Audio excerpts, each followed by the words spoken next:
Imagine that you knew with absolute certainty that in exactly 2 years from now, you would marry an incredible man.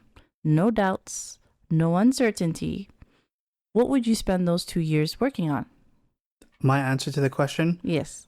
I would probably try to avoid marrying him. All right, let's see how everyone else would answer it. Assalamu alaikum and welcome to the Muslim Marriage Podcast, where we show you how to find and build a marriage that lasts as a Muslim. I'm Zahra Hassan. And I'm AJ, and we've been married for 4.5 years. And if you haven't already subscribed to our channel on YouTube, please do. It really helps us out. Having said that, let's get started. Let's get started. So this week's episode is entitled, How Do I Become a Great Wife? This is part 2 of that small mini series where part 1 was entitled, How Do I Become a Great Husband? Right? So this week, the sisters, the women, are in the hot seat. It's going to sound a little bit like critical, but this is all of the information that I have learned in the last 2 marriages, all of the information that I wish I knew ahead of time, and the things that I wish that I had time to work on before actually getting married. But before we get into that, you yourself having been married twice, what are some things what are some skills that a woman would need in order to be a great wife? I think the willingness to listen to her husband, and try to see things from his perspective. Yeah. I think the willingness to not immediately get angry, because I think that is a skill that someone can pull upon, you know? Correct. And just to assume that your husband means the best for you and that they are not your enemy. All right, so this is all fabulous advice. I think we could just, if we wanted to, we could probably end the episode with that. That would be wonderful things. Do you think that these are things that a person could learn ahead of time, or are these things that someone has to learn on the job during marriage? They're all things that you can learn ahead of time. Mm-hmm. You can practice being patient with a stuffed animal. You can? Yeah. How can you do that? Well, it's going to require a lot of talking to yourself. Yes. Some people are going to think you're crazy for a while. Uh-huh. But you just tell them, no, I'm doing it in preparation for marriage. And they're going to be like, okay, yeah, let's move on. Yeah, that would that would reassure no one. Yeah. Yeah. Okay, so let's get into it. I have 4 things, very similar to the ones that you suggested, right? I have 4 things that I recommend that if you are a young woman and you are thinking about marriage at some point in the future. See, when we think about getting married at some point in the future, even when we find a partner and we're like, okay, this probably is the man that I'm going to marry at some point in the future. How do I get ready? What do I prepare? A lot of us turn towards wedding preparations, right? Things like we're going to need a venue, what are all the things that go with that. Or sometimes we think about things like maybe weight loss, maybe cooking lessons, maybe all of those things that stereotypically fit in that label of good wife.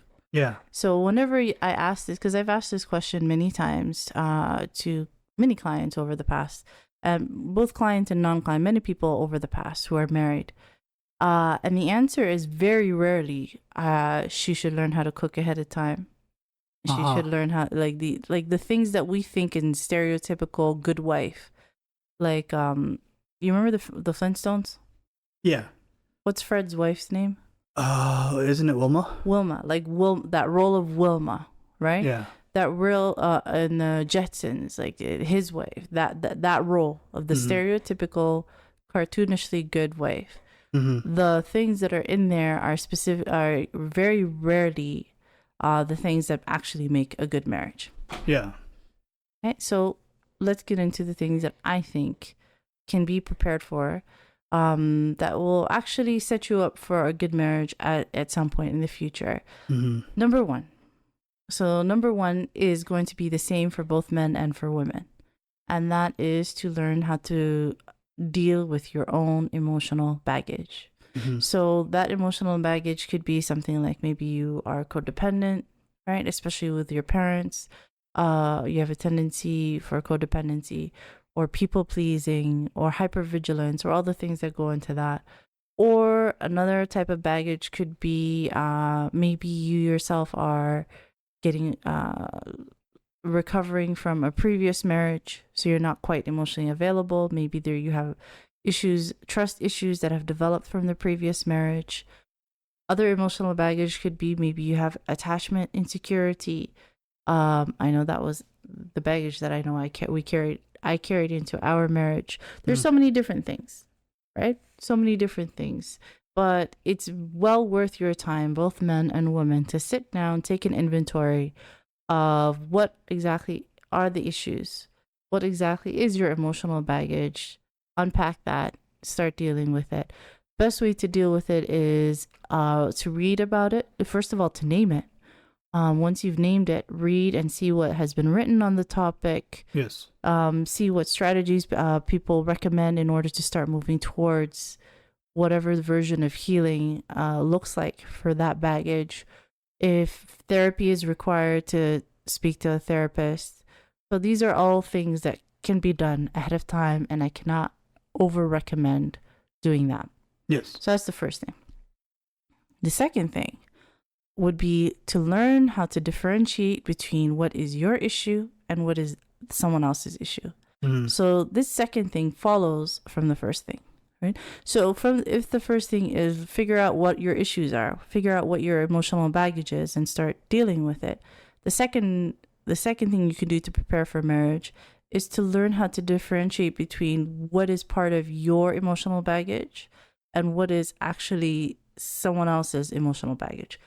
Does it make sense at all what I mean by that? Yeah. I think the fact that there's so many people in here, like around the world, that have emotional baggage, and a marriage will only ever have so much room, you know? Yeah. And you can't really get onto a flight carrying every single thing that you want. And you're going to have to learn how to deal with that baggage, make it palatable, acceptable, right? Give enough room for your partner to also be able to put their baggage onto the flight. You don't really want to take up the entire cargo space with just your baggage and then hope that they can just deal with that. Yeah, exactly. But with respect to figuring out what's your issue and their issue, I meant in the context of like a fight, an argument, or a fight. So I'll give an example. I think I've given this example before, but it works really well. Do you remember early on in our marriage, there was you bought this plug that goes into the wall, that has multiple spaces for multiple other plugs. Yeah, I think it's just called like a. Yeah, remember the word. It's a multi-split extension cord or something like that. Okay, yeah, something. And I became very nervous because all I could see was the potential for fire. Yeah. Right, because there were so many. I had seen that image of that device in so many like fire magazines and articles talking about a fire, how it had started electrical fires. So I became irrationally pretty upset, and I was asking you, could you please not? Is it possible to not use that? So in our conversation, just a clarification for you, it's rational in that case. Is it rational? Yeah, you can't say I was irrationally upset when it's a rational scenario. I appreciate that. It does cause fires. Extension cables and extension cords and multi-split like anything like that does increase the risk of fire.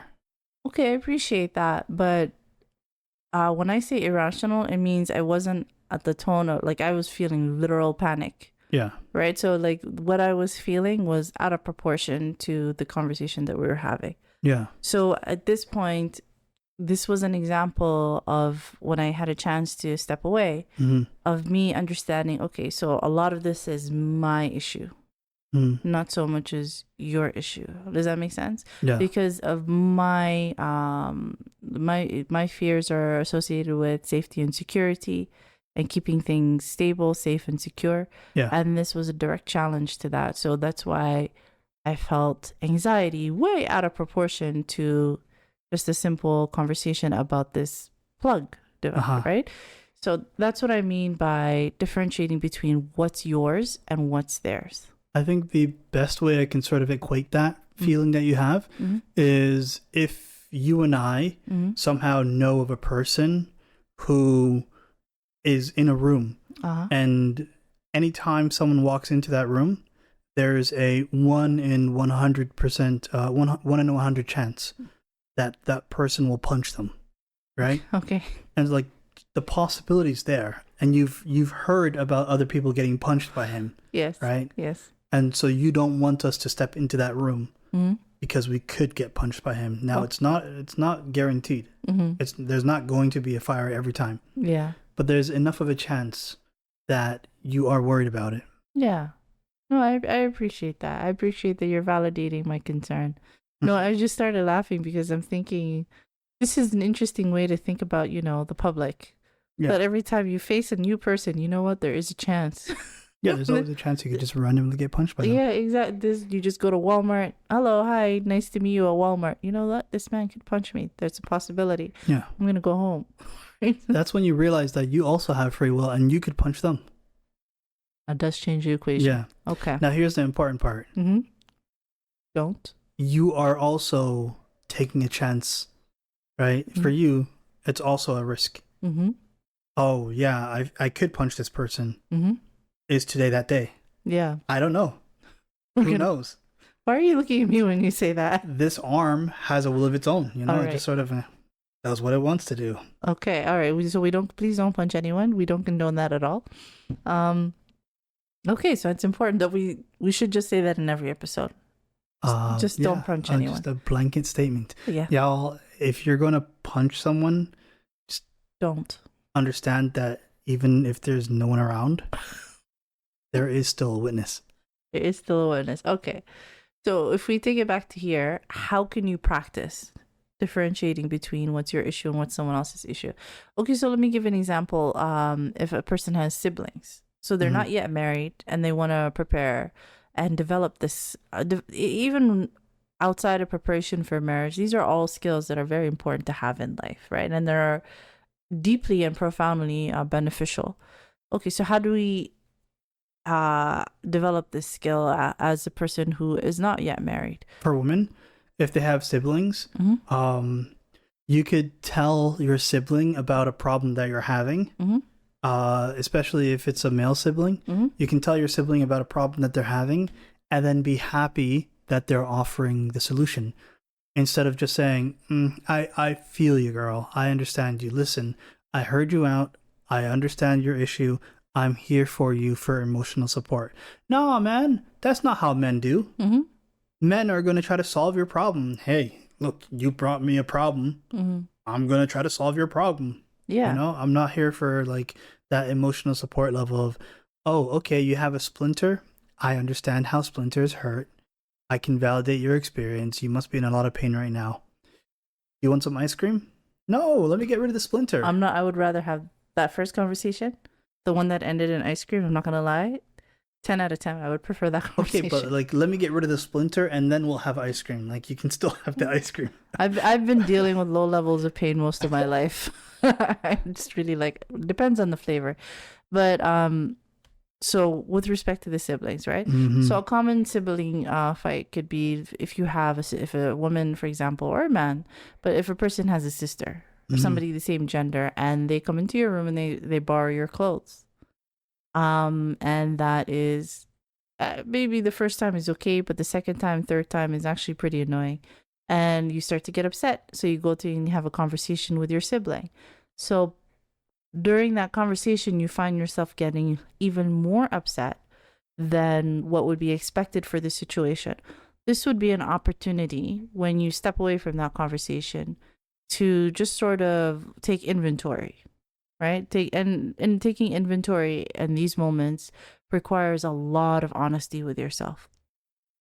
And just say, okay, I was 10 out of 10 upset when she barred my shirt this time or barred my hijab this time. Now, why was I so upset? You see what I'm saying? Yeah. And then just be a little bit curious about the situation and see whether or not, if your reaction to the situation was out of proportion, to explore the possibility whether it triggered something within you that was independent of your sibling, right? So, for instance, you might be struggling with fear, not even so much as a fear, with an overall theme in your family of being unseen and unappreciated, or being taken for granted. Yeah. And this feeling, or even this, it could rise to the level of a wound of being unappreciated, being taken for granted. Your sibling just taking your things without asking permission could have triggered that. Yeah. So that could be now more an issue on your end than their end. Yeah. And now it might be a time where you can just start to, okay, this might be something that needs addressing. But the important thing is first developing that skill of being able to look at an argument, look at a fight, look at a conflict, right? Step back from the conflict and take inventory of saying, I feel this particular way, and 85% of it is justified, but let's say the other 15% of it, maybe I went over the top, maybe I did say this thing, maybe I was more upset than was expected, and that could have been because it was my issue. So differentiating between what is your issue and what is the other person's issue. Yeah. Right? Now, this process itself can be triggering, because it will feel like that you are taking more accountability, especially if you have a tendency for codependency. You might find yourself taking more accountability than you should. So there is a bit of a skill to this, and it does require practice, and you will get better over time. And it's really important that during this process that you're very, very careful of the language that you use, to not self-blame, not to be too negative, and not to just go over the top with the negative self-talk and being judgmental of yourself. Instead, try to approach it from a place of curiosity. Curiosity, and just trying to understand, I'm having these really big feelings. I accept my feelings. I don't reject my feelings. However, I'm curious about where they might be coming from. It's important to me that I understand where they might be coming from. Right? So that's where the skill is in being able to accept what might be your issue in a way that doesn't also add to the negative self-talk that's already there. Yeah. So that's the second skill. The third skill that I would recommend that you practice, just for life in general, but if you're planning on getting married, it will be helpful in marriage, is to learn how to pick your battles. Again, there is an art to this. What do you think I mean by pick your battles? I already do that, right? I already pick my battles. Yeah, you do. For me, if it is anything else aside from being related to food, I let that slide. Yes, you do. I don't care. You can do whatever you want. But the second you try to take away pasta, this house is going down in flames. I just didn't make enough. I'll make more tomorrow. I'll make enough tomorrow, right? In Shaa Allah. Should I be making pasta? Yeah, you know what? Let's end recording now, and we'll start making pasta. Priorities. Yeah, of course, priorities. Okay. Yes. All right. So I will work on the pasta, inshallah. But let's expand a little bit, right? Because people say it so often that it's one of those things that loses meaning. Like whenever you whenever you get to those lists of people who have been married, 40, 50, 60 years, 70 years, what's the secret to marriage? And one of the things that people say very often is learn to pick your battles. Mm-hmm. You're absolutely correct. I can see it in your eyes. Like, I can see it in your eyes when you're letting a thing go. Yeah. And each time that you do, I appreciate it. Yeah. Do you think that I pick my battles enough? You? Yeah. You're very good at picking your battles. You're like, we're gonna fight for this one. We're gonna fight for this one. I like that battle. Because you hesitated. I was like, here he goes. Okay, so I'm still working on this, right? That's why I'm recommending that the earlier you practice, the better it is. No, you're actually really good at picking your battles. Like, you drop a lot. I appreciate that. Yeah. So there is 2 secrets that I have found that work with respect to picking your battles. The first one, the battles that you pick should be the ones where the battles that you do decide. Okay, so this is going to be one that I'm going to stand 10 toes down on, and we're going to have a conversation. These should be the ones where you're worried that resentment might become an issue. Yeah. So let's give an example. Let's say that your spouse leaves socks everywhere. It's completely unrelated. It has nothing to do with us. Yeah. But let's say your spouse leaves socks at every other corner of the house, and you've asked them maybe once or twice. And honestly, it's starting to grate on you. Yeah. And you feel, and after, like 3-4 months of this, and then finally you start finding socks in, like, I don't know, the kitchen cupboards, like a place where it really shouldn't be, that it feels like almost hostile. That they're doing it on purpose. Yeah. Then that might be a point where, okay, if I don't have this conversation, I might start becoming resentful. Like, it might start be weighing on me more than it should. And I might start developing resentment. Yeah. Because resentment is rust in marriage. You do everything you can to avoid resentment, right? So if you're worried about developing resentment, it's a battle that you're going to pick. It's one that you're going to have a conversation about. The second thing that I believe really helps with learning how to pick your battles is for the ones that you let go. The way that you let go is by shifting your perspective. Yeah. By choosing how you see what it means, right?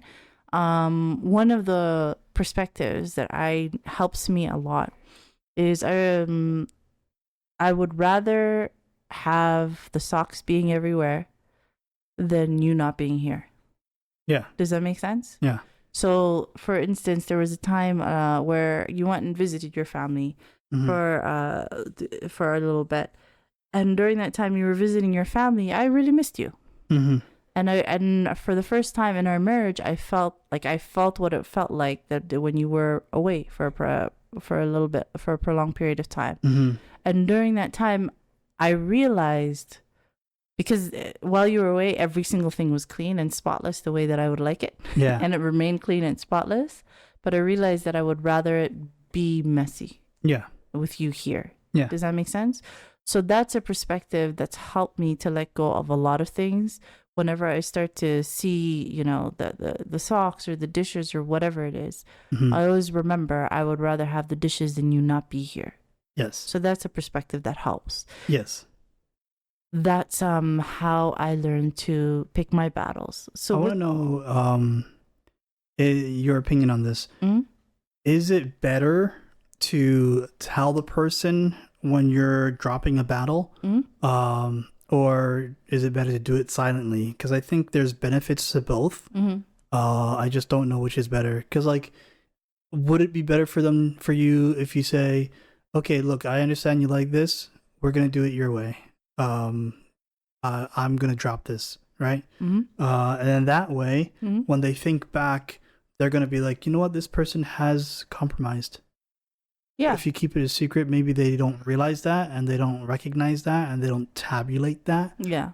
And the next time there's a battle, you're like, you never do anything for me. Yeah. Have you heard me say that? What? No. Yeah.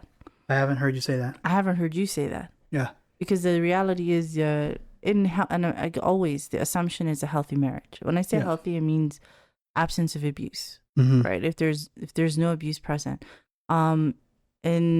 in a relatively healthy marriage, that's never the case. That's why most people don't say that. Yeah. And if you find yourself saying that, the truth is it's probably not true. But I understand what you're saying.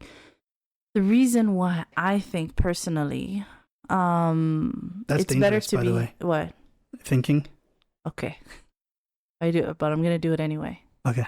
I am risky that way. Yeah. Okay. Yeah. The real answer I think is it will be that it depends. It depends on where you are in your marriage, where you are in your state of mind. Sometimes it'll be better to mention I'm letting this go, and sometimes it'll be okay to just do silently.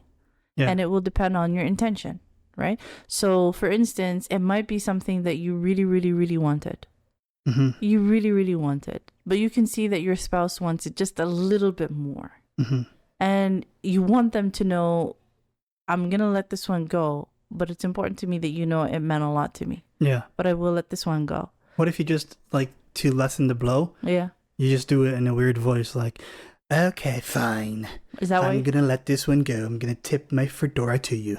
Is that why you do the voice? No, of course not. Of course not. No. Okay. I don't know what you're talking about. But yeah, so do you see what I'm saying? So it'll depend on the situation. But when you get to a point where you let some of the things go silently, right? Those are the ones that you do truly for Allah subhanahu wa ta'ala. So the ones that you voice out loud are the ones that you do for yourself. Yeah. And the ones that you do silently are the ones that you do for Allah subhanahu wa ta'ala. So that only Allah will know that it's really grating on you that the swaq is there. But I'm going to let this one go using this perspective, and only Allah will know. Do you see what I'm saying? Yeah. So there's an art to it. So how can you practice this as a person who's single? Because you will need this when you're married. Oh, okay. How about if you actively try to make things annoy you? Like if you try to develop annoyances, right? Like, for example, a cup on a table without a coaster. Okay. Wouldn't normally bother me. Okay. But what if I say, this is going to bother me from now on? Okay. And then I use that newfound annoyance to try to practice on how to forget being annoying. All right. So that seems like an involved process. It's very unpractical. Yeah. I think an easier way is, once again, with the people already in your life. Okay. Yeah. Like siblings, especially. Like I siblings. should have thought about that. Siblings, friends, colleagues.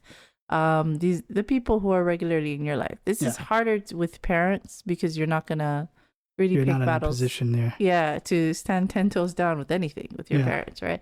But with everyone else, the next time your sister borrows your shirt, you can practice. That will be an opportunity to practice letting it go. And if you need a perspective, right? You can always go with the perspective that I'd rather she be here to borrow my shirt than not be here at all. Yeah. Right? So at some point, like, another perspective that you can use is, at some point, I'm going to move out, she's going to move out, and we're not going to be able to spend this amount of time together. So I'm glad that she's around to borrow my shirt. Do you see what I'm saying?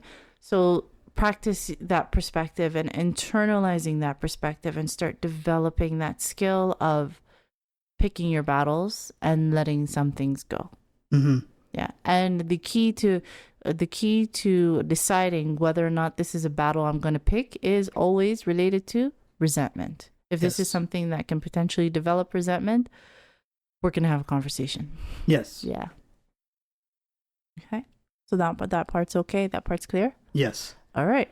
There's back in the day, back when we were in the old country, is what we used to call it, right?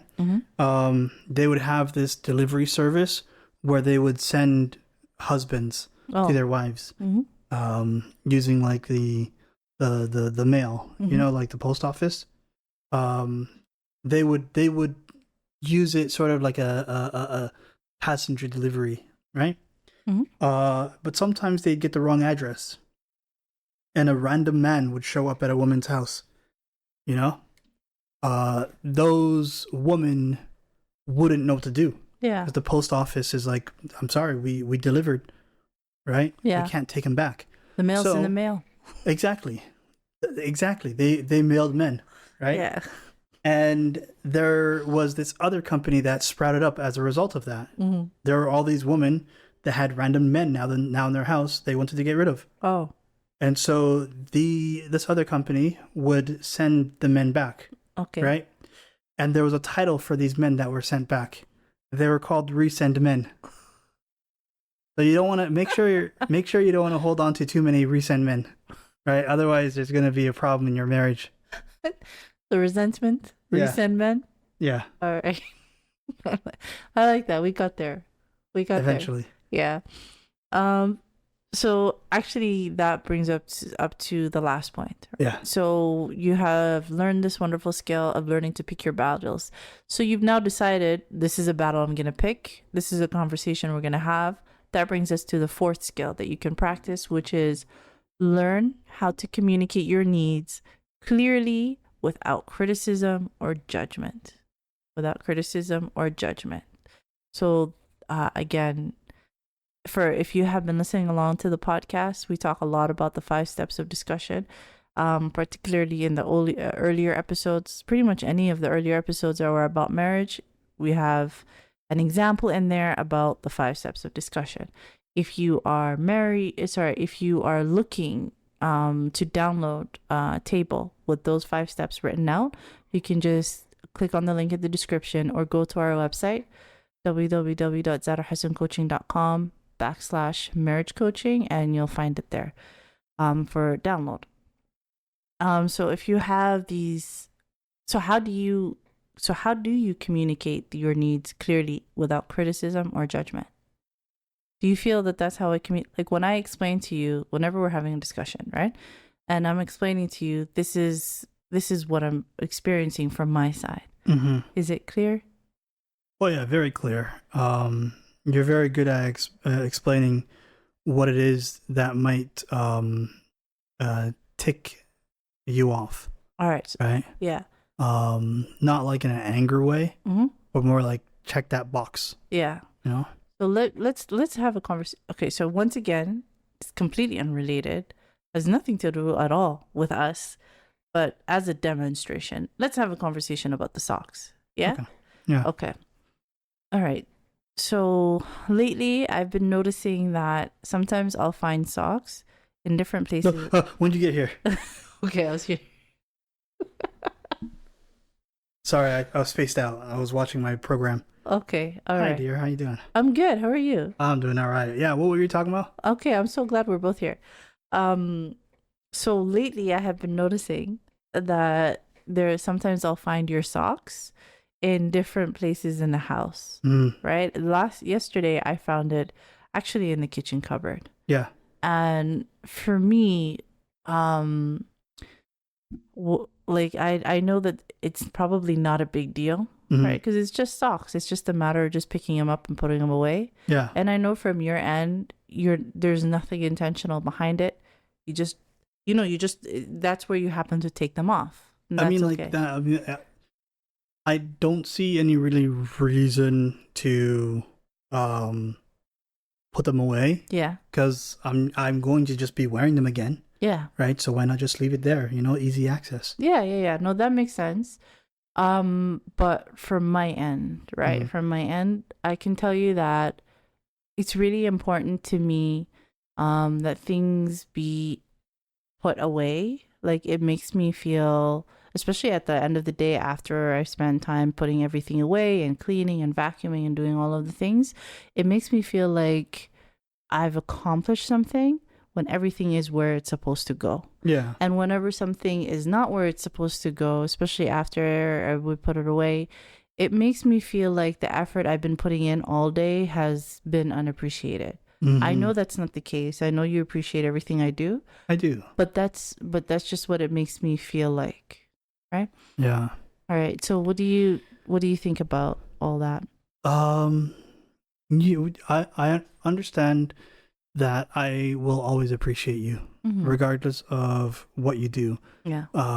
Whether you do decide to put things away or not, mm-hmm. Just the fact that you're still here with me Aww. Is really impressive. And I think that's why you should let go the sock thing. Just let it go, right? Because I remember there was this one time that you got particularly angry at me because I put it in the laundry room, and you're like, "No, why wouldn't you just put it in the laundry machine?" I'm like, "Isn't it close enough?" You know? Yeah. And it's like, "Oh, okay. Well, what do I do with the socks now?" You know, it's in the laundry room. That's where it's supposed to go. Yeah. And you know, I feel like you should just let this go. Just let the socks go. I have tried. Yeah. I've been trying. Yeah. Right? And you know, like if we're at a point that we're having this conversation, it's because I have tried. Okay. But like I can't help but feeling unappreciated. Right? No, I appreciate you, of course. I know. See, I know that you do, but I'm Yeah. saying that it's a reminder of things that I've experienced before you. It has nothing to do with you, but it is a reminder of things that I've experienced before you, of times when I was actually an appreciator, and it just, that reminder is hard to shake off at the end of each day. So it would really help me out. Right? Even not all the time, but if you picked up some of the socks, most of the time, like even 50 or 60% of the time, like to start, it would mean a lot to me, because it would make me not have to relive those previous moments of unappreciation. Is this because I once left the socks in the litter box? That's the reason we're having this conversation. And I didn't want to throw them out? I'm laughing because that might actually happen. I just put them in a sink. Yeah. I just said, hey, wipe them off a little, Yeah. and it's good as new. Yeah. I'm not gonna lie. I'm being triggered all over again. Yeah. Yeah. By the way, let's pause the scenario for a second. In this scenario, you're supposed to give up on this, right? No, not at all.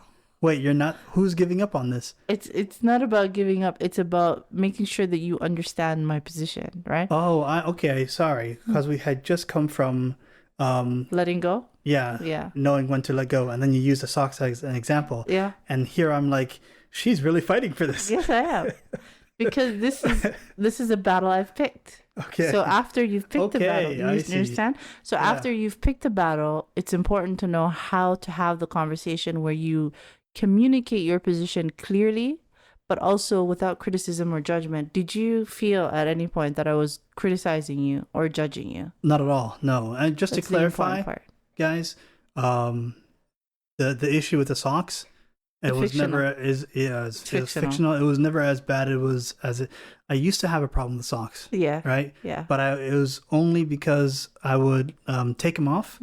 And then what would I do? I would put them in the closet or something. Yeah. But I wouldn't retie them, or I wouldn't put it in the laundry bin or whatever. Yeah. No, I just take them off and just put them off to the side in the closet. Yeah. We don't have a litter box. No, we don't. Okay, you see, I misunderstood the assignment because I thought I was fighting for my position and that you would back down. Yeah. So I was ready to fight the entire way through. I could see it. Yeah. But I was ready. Do you see what I'm saying? Listen, we would have had a 95-minute podcast today. A 95-minute positive and calm. And if at any point anybody, I was gonna get frustrated. That's I was gonna fine. be like, "Why aren't you giving up on this?" You know. And if anybody, okay, this is important, that if anybody becomes frustrated during that conversation, then what you say is, okay, no, all of that makes sense, but honestly, I'm becoming a little bit triggered. Yeah. Or you can say, if that's hard to say, you can say, I'm feeling like that I need to step away for a minute and I'll be back. And you just go and step away until you calm down and you've regulated, and you come back and you continue the discussion. But the important part of that demonstration is being able to communicate what your experience is and what your need is in that moment very clearly. Yes. So that the other person understands what it means for you, what you have been feeling like. Yeah. Right. And the most important part of that conversation is in the very beginning, where I was validating your experience, where I was saying, I understand, you're taking off the socks wherever it is most convenient, and you're feeling like it's not really that big a deal. It's just socks, which is valid. They really are just socks, right? Yeah, it's a problem, though, if you just leave them all over the place. It can be a problem, but at the same time, it cannot be, like, both positions are valid, is what I'm saying. So by validating your partner's experience, what you're doing is you're opening up their ears, right? Opening up their heart to be able to take in what you're saying, because it's human nature that whenever we're starting a discussion about a conflict, that people are guarded, right? They're guarded, especially if there's history there and there's resentment there. Mm-hmm. It's hard for them to hear you, because they're now hearing you through their own core wounds, through their own all of the things, right? They're all of the failed fights, all of these things. So what helps them to relax and bring that guard down a little bit, and to be more open to receiving what you're saying, is validating their experience. There's also a way you can bring down their guard, right? Just put them in a state of ease. People are less aggressive in their conversations when they're sitting down. Yeah, right? 100%. When they're sitting down, they're more calm. So what you can do if you want to have that conversation with someone, right? And you want them to calm down, you're like, hey, listen, there's something I have to tell you. You're probably going to have to sit down for this.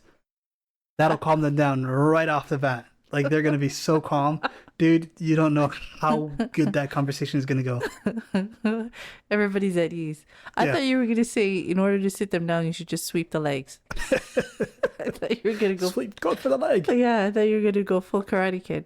Yeah, but no, that's fun. Hopefully that's clear. Okay, so just to recap, what are the 4 things that, as a single woman, and this is specific, this is positive, like this is beneficial for anyone, both men and for women, but the advice that I've given for men and the advice I've given for women are specific to the common dynamics, the common places where couples tend to trip up, right? Because the common dynamic in marriages is that women will tend to struggle with fears around security and safety, and in an effort to maintain or even simulate security and safety in an unsafe world, what we tend to do is try to control our external environment. If everything is where it's supposed to be, if things are done the way that I have always done them, then there is some level of predictability that simulates safety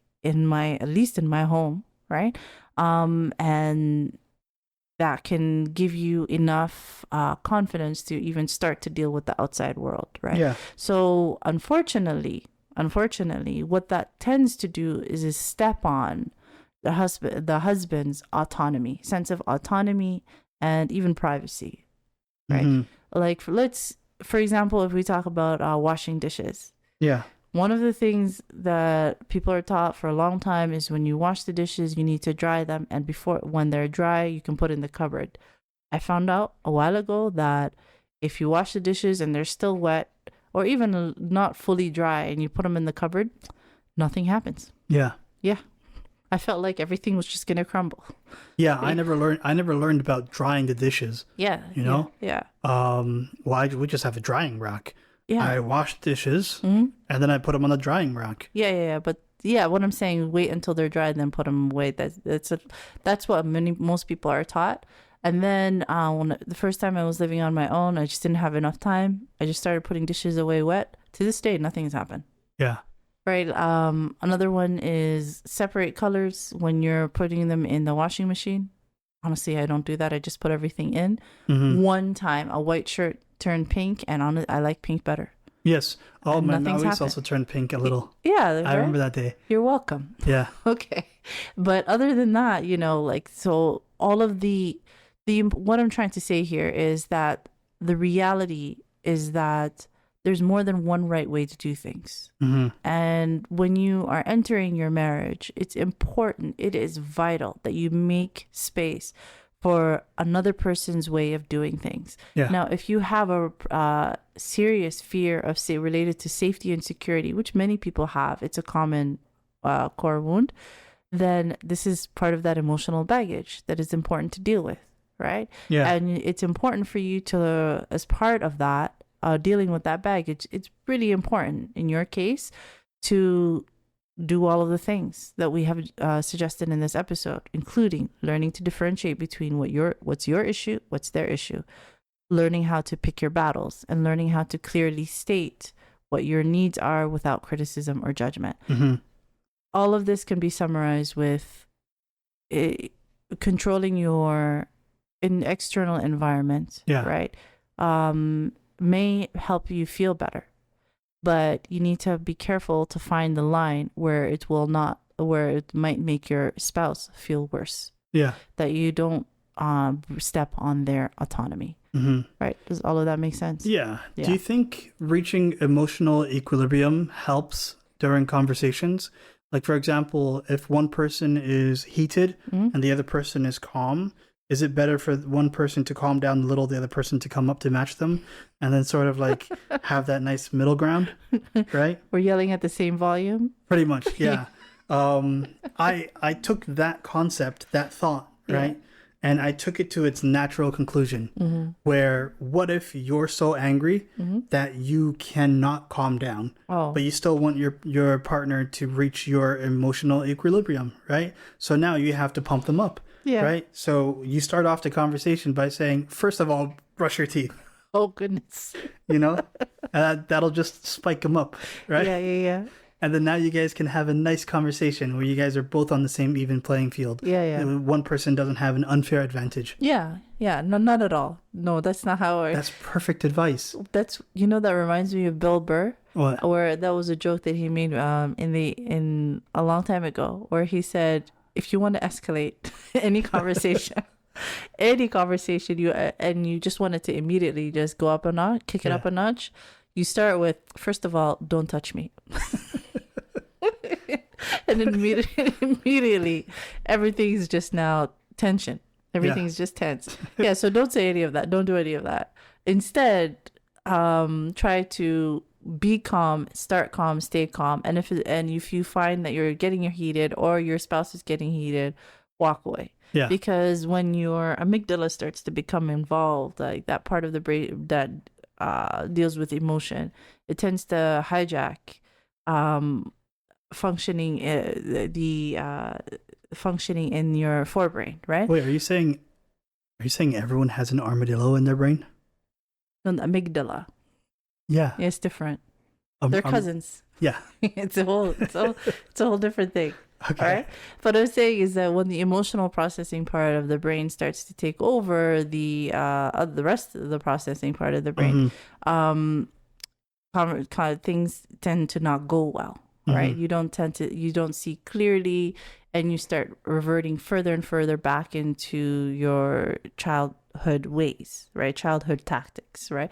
So if you see an argument go on long enough, it starts to sound closer to a tantrum than an adult fight, because that's just the nature of how human conflict works. If we get triggered enough and heated enough, it starts to look closer to a tantrum than an argument. So that's not productive at all. So if somebody starts to get heated, this is why I always recommend step away, calm down, and then come back, continue with the discussion.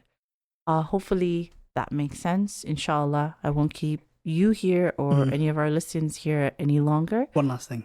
Sure, go ahead. Do you know how John Cena has that catchphrase? You can't see me. Yeah. Right? Yeah. And then like I also have a catchphrase for when I'm about to go into battle with a man. Oh. If I'm going to go into a fight with a man, I also have an opening line. Oh, what is it? That line is this is what I say. I say, all right, the average human has a fight or flight response. I only fight. Get these hands. I put up the fisticuffs and I get ready. Okay. Yeah, it's my intro scene. Is that what happens when all right, how often does that happen? Probably maybe twice a week.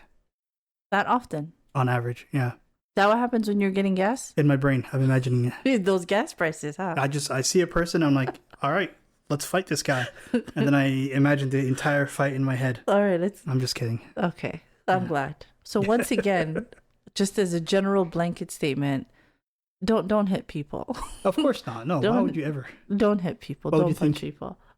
Why would you think? All right. Okay, so that's inshallah through everything that we said, hopefully there was some clarity about what is recommended in order to become ready for a healthy, happy marriage, inshallah, at some point in your future, or even it does regardless of marriage, for a more peaceful way of interacting with the people who are in your life and around you, inshallah.